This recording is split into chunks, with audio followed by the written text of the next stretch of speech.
Nice to meet you. So, do you know who this is? I don't. You don't? No. Okay, so what does the world say Christ looks like?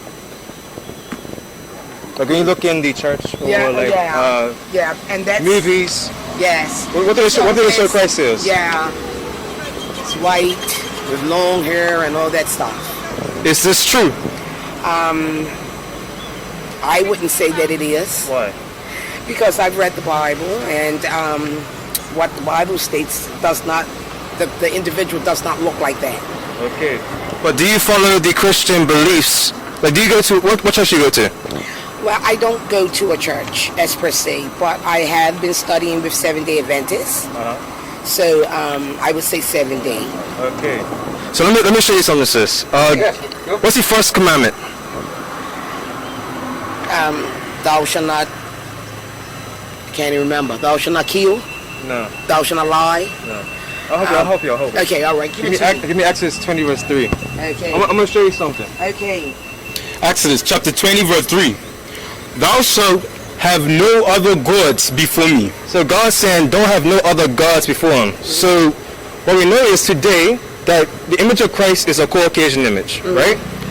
And with that Caucasian image, it comes a teaching behind it.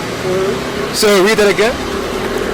Thou shalt have no other gods before me. So if you're in the mix of Sunday Adventists, Jehovah's Witness, Mormons, whoever follow the Caucasian image of Christ, you break that first commandment, which is thou shalt have no other gods before me. Give me 2 Corinthians 11 verse 4. I'm gonna show you something else. What comes with that image? 2 Corinthians chapter 11 verse 4. For if he that cometh preaches another Jesus. Who taught that Christ is a Caucasian man? Man. Which man? Just man in general. Which one? Okay, who started it?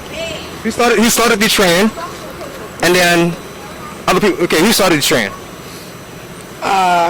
I wouldn't say who started it. I mean, it's always been prophesized this way for you to believe in what basically telling you this was the only basic way of knowledge that they've been telling you all this time. So if you could just imagine, you have to seek and find for yourself. Even me standing here and talking to you, I'm gonna go and follow up with what you're saying to me to see that for myself, because no one can teach.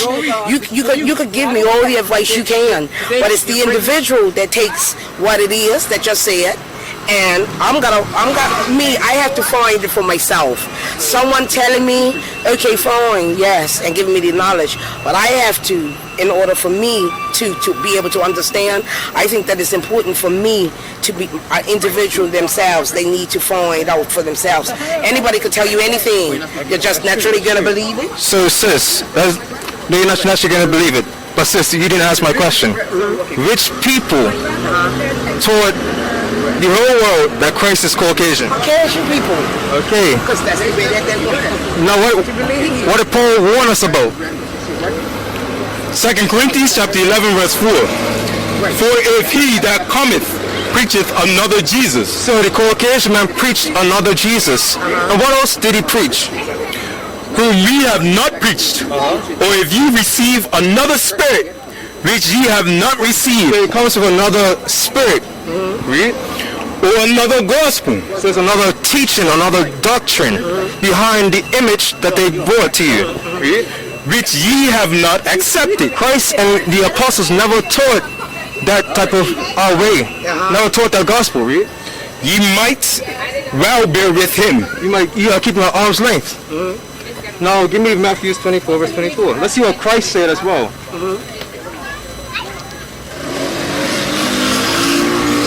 Once again, that Matthew chapter 24 verse 24. For there shall arise false Christ. Christ himself said, in the last days there will arise false Christ, or false Christians and false images of myself, and false prophets, and false teachers. And who taught in the whole world that Christ is Caucasian? The Caucasians. So if they're going to teach you a false Christ and a false teaching, why follow? I do. Why follow? You say you're following the Seventh-day Adventist teachings, Yes. and that comes from Caucasians. And I used to be Seventh-day Adventist back in the day. Sorry? I used to be Seventh-day Adventist? So I know the teaching. And they don't teach the biblical gospel. They go against it. The only thing that they really follow is the seventh day. Okay. And they follow the dietary law. Okay. That's about it. Everything else they don't follow within there. Okay. Because when you go, for example, if you go to Bermuda Institute, yes, and you walk in the hallway for the little kids, you see Caucasian images of Christ throughout the school. If you go to, you do for real. Oh my God! If you go to Oakwood, there's an mostly all black, university in Alabama. Right. You look at the statue, it's a white man with a cross. You are lying. A big statue. No. Yes. In Oakland? In Oakwood. You know Oakwood?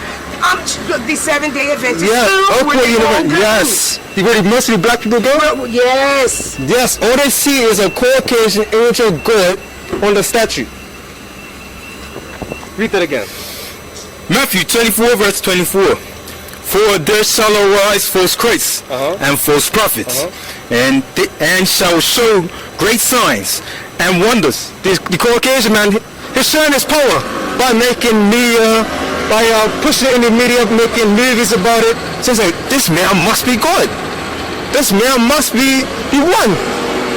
And then what you have people that when they hear Jesus Christ, or like they make fun of Jesus Christ, or they have like always a Caucasian man. Oh, that man looks like Christ. Women say, oh man, that guy looks like Christ right there. You long flowing hair. I might as well go with that guy. That's one of the reasons why a lot of our sisters are attracted to the Caucasian man. Because when you see God as I see him like this. Yes, when you see God as Christ, when you see when you see God as white, when you see Christ.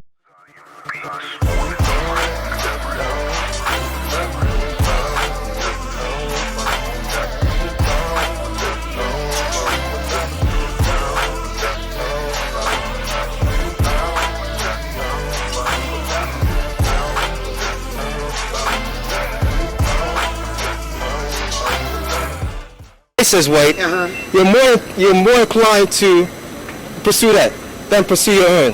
Okay, but this is what I've seen. This is what I want to ask you, right? Because I have to leave. This is what I want to ask you. I have a serious problem. I don't know. People can call me what they like with white people. I do, and I'm going to be straight up with you. I don't have nothing for them. I'm not interested in them. I don't feel like they understand my struggle and what I've been in. I've been in a struggle all my life. Okay. Unfortunately, my people, when I got the complexion of protection, okay? Things are always different for me. I have a serious problem with them telling me about how I should live my life or whatever. No, you can't, because you don't have no clue. But why is it that I always want to stand up for my people and talk about my people and put my people first? People want to call me prejudiced. The last time I checked, everybody else hurls the culture, the race, or whatever. So why am I called prejudiced? Because I want to hurl my race to the forefront. Why would white people, Caucasians, or whatever, even my black people, they even call me prejudiced? Why? Psalms 83 and verse 1. Psalms 83 verse 1. What's the reason why?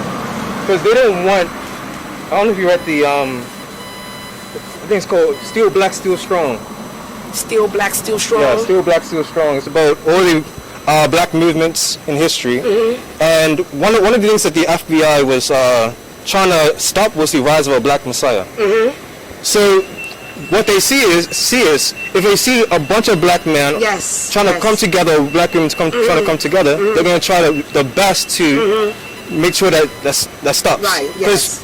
They don't want the slaves to be over. Yeah. They want the slaves to continue being slaves. Yes. Because I don't know if you know this about when we came out of slavery. Yes. They started setting up different laws to make sure that we go back into slavery. And how we're living now, you always say what you like. It feels like slavery to me. I'm getting tired of people dictating to me what I can and what I can't do. Yeah. All these laws and all this. Okay, look, actually, give me Ecclesiastes 7 verse 7. I'm tired. Give me Ecclesiastes. Because what you're feeling right now is how we feel. I see you guys. Ecclesiastes chapter 7 verse 7. Surely oppression maketh a wise man mad. So oppression should make you mad. The condition that you see our people in, it should make you mad. Even though we live in luxury as Bermudians, black Bermudians. You look around and look at other islands. You can say we live in luxury compared to everybody else. But if you're wise, you will see the oppression that we're in. You will see the conditions we're in. Surely oppression maketh a wise man mad, and a gift destroyeth the heart. So the gift is this so-called freedom that we have. So-called. We're not actually free. It's not freedom. Just because you could buy something, just because you can own a house. And you're buying from these same white people that got all the money. That got all the money. So, we don't have the revolution. Okay, got you. I want the revolution. Give me revolution. You guys. Deuteronomy 28 and verse 15. That's what I mean. This is what we need to do to turn everything around. Which one you want? 15. Deuteronomy chapter 28 verse 15.